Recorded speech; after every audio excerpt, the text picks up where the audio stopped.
Welcome to another episode of Chicken and Donuts, where we talk sports and politics. Sorry. And anything else. Okay, so this isn't so much politics as it is anything else, right? This is more like social commentary, whatever you want to call it.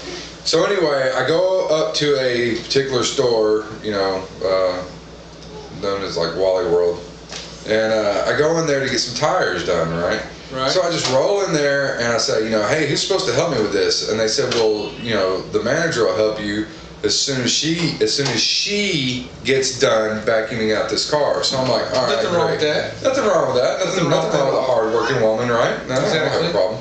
So anyway, what winds up happening is I'm sitting there waiting for her to get done vacuuming. Well, all of a sudden she stands up, and all I can see her is from the head up. And I'm sitting there thinking, man, this might be the ugliest woman I've ever seen in my life. There's nothing wrong with being ugly. There's nothing wrong with being ugly. Not at all. It takes all kinds to make the world go around, right? Absolutely. So I'm like, wow, that's just, wow, that's bad. So anyway, she steps out from behind the car, and it looks like a trucker coming at me. You know what I'm saying? I feel like I'm in a highway truck stop, and this thing's coming at me, right? I'm talking beard belly, I'm talking hairy arms, and the whole 9 yards. Well, she, for lack of any other terminology, walks up to me with a 5 o'clock shadow. I'm talking long hair, I'm talking makeup, I'm talking like base, and through like her base powder, whiskers are protruding out and staring at me. And then she walks over and says, "Who's next? Can I help you?" I mean, in a voice deeper than mine. That would take me back. It was uncomfortable. I'm not gonna lie. That's I was you don't see every day. completely uncomfortable. That is something you don't see every day. I'm trying to be cool, Right. I'm trying to roll with it. Because you're an adult now. I'm trying to be, I'm see like, different lifestyles. I'm really freaked out. The other customers that are beside me that had just come up when I did, they were really freaked out. But everybody's trying to be cool, and I'm trying to be cool. So then we get into like a little argument over tire rotation and whatnot, And anyway, it was just ridiculous. But the point is how far is too far? Well, you have to understand, isn't somebody just has a hobby of cucumbers and gerbils on the weekends? This is a human being making a conscious decision saying, I no longer want to live as a man, I want to live as a woman. There's certain freedoms in this country, and freedom isn't cheap. You got to put up with the ugly to accept the good. I'm with you. Okay, freedom of expression. This is America, free. Blah blah blah blah blah. We got skinheads. But let me tell you what. I enjoy spending all my free time wearing nothing but a Speedo. Okay, that doesn't mean that I can go to my place of employment, walk in there in a Speedo, and say, you know what, you have to accept this because this is who I am. That's just again, that goes to your taste of what you like to do sometimes. No. Now this is the same situation though. This is what if you were to say, I want to wear a Speedo 24/7. 24/7. It doesn't mean my employer has to accept it. It does not mean my employer has to accept it.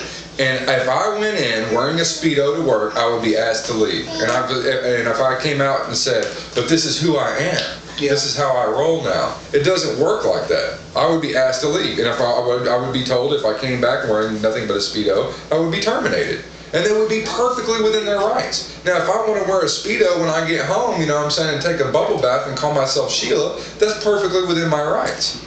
But when I go out, into the world, into the workforce, I can't just expect people to bend to any whim that I may or may not have.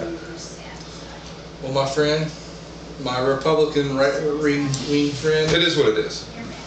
The right will rise again. God willing. The right will rise again. Speaking of men with penises, Hillary Clinton. Oh, God. Hillary freaking Clinton gets on my nerves. She's running for president. She's running for the Democratic nominee. Yeah. And she's having her, I can't even stand watching her in a debate, watching her interview. She's fake, she's calculating, and she's cold. But what gets on my nerves is she's having her husband go around politicking for her. When he's a former president, there's a certain level of dignity that the presidents need to look to. Can't really get into the mudslinging that he's doing. Yeah, President Senior, when George W. was running, President Senior was kind of just sat in the back, gave a few little comments here and there, but he kept to himself. Yeah.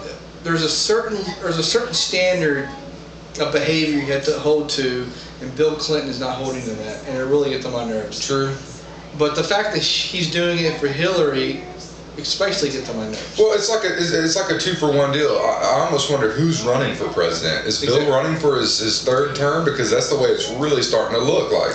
I mean, he's out there spouting off his political ideology, and all this kind of thing. I've heard like the political strategy is that he's going to politic heavily for, and then once she wins the Democratic nomination, if she wins, then he's going to take a back seat and have Hillary go against. Do you believe he's going to take a back seat to anything in that White House? Yeah, because they said once he gets on the national stage, the Republicans will eat him alive with his Monica Lewinsky, all his dubious affairs. We can only hope. Here's what just boggles my mind with when it comes to Hillary.